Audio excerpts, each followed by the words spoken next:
ಎಲ್ಲೋ ಹೋದ್ನಪ್ಪ ಇವನು, ಇನ್ನೂ ಬಂದೇ ಇಲ್ಲ. ಅದಕ್ಕೆ ಏನ್ ಹಿಂಗ್ ಹುಡುಕ್ತಿದ್ಯಲ್ಲ? ಯಾರು ಬರ್ಬೇಕಿತ್ತು? ನಿಮ್ಮ ಅಣ್ಣ ಬರ್ಬೇಕಿತ್ತು ಬಾನು, ಇನ್ನೂ ಬಂದೇ ಇಲ್ಲ. ಇದೇ ನೈಟಾ ಇನ್ನೂ ಬಂದಿಲ್ಲ ಅನ್ನೋದಿಕ್ಕೆ? ಬೆಳಗ್ಗೆ ತಾನೇ. ಬೆಳಗ್ಗೆನೆ ಕಣವ, ಆದರೆ ಇವತ್ತು ಅಮಾವಾಸ್ಯೆ, ಅದರಲ್ಲೂ ಭೀಮನ ಅಮಾವಾಸ್ಯೆ. ಸಿಕ್ಕಾಪಟ್ಟೆ ಡೇಂಜರ್ ಇರುತ್ತೆ ಅಂತಾರೆ. ಇಂಥ ಸಮಯದಲ್ಲೇ ಹುಷಾರಾಗಿರಬೇಕು. ಗಾಡೀಲಿ ಓಡಾಡಬೇಕಾದ್ರೆ ಹುಷಾರಾಗಿ ಓಡಾಡಬೇಕು. ಅದಕ್ಕೆ ನಿಮ್ಮ ಮತ್ತಿಗೆ ಹೆದರ್ಕೊಂಡಿರೋದು. ಮಾವ, ಏನ್ ಮಾವ ನೀವು ಹಿಂಗೆಲ್ಲ ಹೇಳಿದ್ರೆ ನಂಗೆ ಇನ್ನೂ ಭಯ ಜಾಸ್ತಿ ಆಗಲ್ವಾ? ನಮ್ಮಣ್ಣ ಬೇರೆ ಕೇಳ್ಬೇಕಾ? ಕೋತಿ ಇದ್ದಂಗೆ ಮರದಿಂದ ಮರಕ್ಕೆ ಹಾರ್ಕೊಂಡು ಬರ್ತಾನೆ ಅಷ್ಟೇ. ಏಯ್ ಬಿಡ್ತು ಅನ್ನು. ಮೊದಲೇ ನನ್ನ ರಶ್ಮಿ ಎದರ್ಕೊಂಡು ಸಾಯ್ತಾ ಇದ್ದಾಳೆ, ಅದರಲ್ಲಿ ಬೇರೆ ನೀನು ಎದುರಿಸ್ತಾ ಇದೀಯ. ರಶ್ಮಿ, ನೀನು ಏನು ಯೋಚನೆ ಮಾಡಬೇಡ.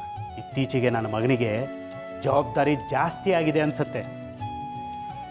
ಬರ್ತಾನೆ ಕಣವ, ಬರ್ತಾನೆ.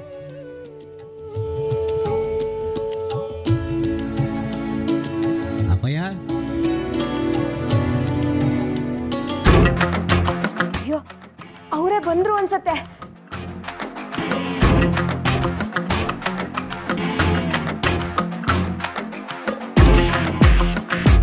ಯಪ್ಪ, ಯಾರೇ ಬಾನು ಇದು?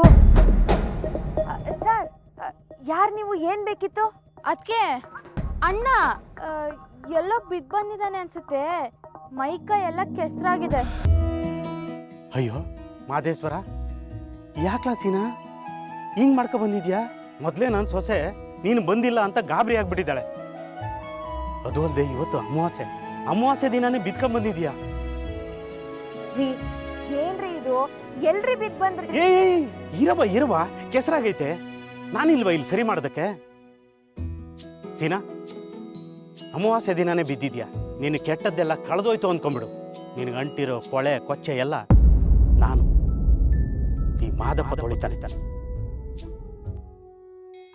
ತಡಿ.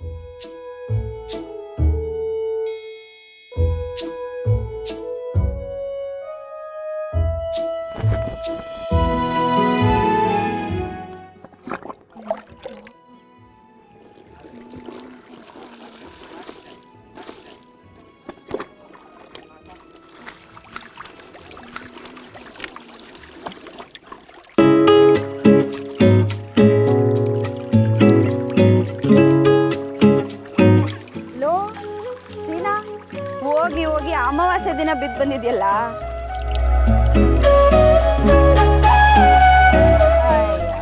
ಮುಗೀತ್ ಬಿಡು ಕತೆ.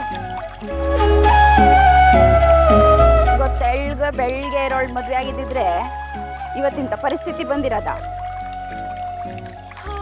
ಯಾರಿಗೆ ಹೇಳಕ್ಕಾಗತ್ ಬಿಡು, ಏನಾರ ಮಾಡ್ಕೊಳ್ಳಿ.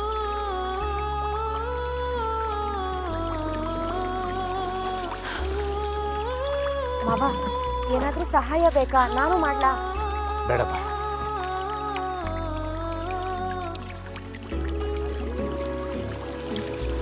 ಬರಲ್ಲ.